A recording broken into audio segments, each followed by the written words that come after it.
রংপুর সদর উপজেলা প্রশাসনের আয়োজনে রংপুর ৩ আসনের সংসদ সদস্য মাহবুবুর রহমান বেলালের আগমন উপলক্ষে উপজেলার সকল দপ্তর প্রধানদের সঙ্গে মতবিনিময় সভা অনুষ্ঠিত হয়।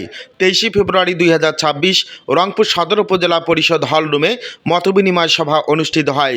এ সময় উপস্থিত ছিলেন রংপুর সদর উপজেলা পরিষদের নির্বাহী অফিসার সাইফুল ইসলাম, কোতোয়ালি থানার অফিসার ইনচার্জ আব্দুল গফুর, বাংলাদেশ জামায়াতে ইসলামী রংপুর জেলা শুরা কর্ম পরিষদ সদস্য অধ্যাপক আব্দুল গনি, উপজেলা আমির মাওলানা মাজহারুল ইসলাম, সেক্রেটারি প্রভাষক আব্দুল কাদের, রংপুর জেলা জামায়াতের প্রচার ও মিডিয়া বিভাগের সেক্রেটারি শাহাদত মাজিদি, রংপুর মহানগর যুব বিভাগের সেক্রেটারি ফরহাদ হোসেন মণ্ডল, জামাত নেতা শাহিনুর রহমান শাহন, ফজলুল হক, আব্দুল কাদের সহ বিভিন্ন দপ্তর ও এমপির সফরসঙ্গী বৃন্দ।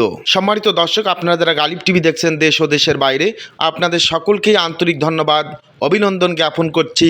জান্নাতুন নাইমের ক্যামেরায় গালিব টিভি থেকে আমি মাহফুজুর রহমান।